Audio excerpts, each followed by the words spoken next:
बाबासाहेब आंबेडकर 10वीला होते. 10वीला शिकत असताना त्यांच्या आई वारल्या, भीमाई गेल्या आणि म्हणून रामजीने स्वतः दुसरं लग्न केलं. तिचं नाव होतं जिजाई. जिजाईच्या नाव घेण्यापेक्षा सर्व बाया बसल्या की चर्चा भीमाईवर करायच्या, पण जिजाईवर कोणी बोलतच नव्हतं. मग तिला हेवा वाटला की मला का, मी कशाच कमी आहे. म्हणून काय झालं, बाबासाहेबांनी आई वारल्यानंतर तिची पैठणी पेटीत सांभाळून ठेवली होती. पण हिनं म्हणली आता मी बी भीमाई होते, म्हणून ती पेटीतली पैठणी काढली आणि अंगावर घातली. तितक्यात बाबासाहेब क्लासमधून आले, वाट्याने तर म्हणले माझी आईची पैठणी. म्हणून काय म्हणताय तिथे, नको ग नेसू जुन्याच्या सनी ती माझ्या आईची पैठणी.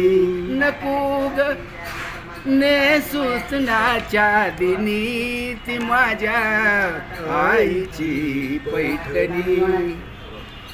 कधी ना लेली ना बोडली, कधी ना त्याची घडी ना मोडली, टाकाची लग फाडूनी ती माझ्या आईची पैठणी.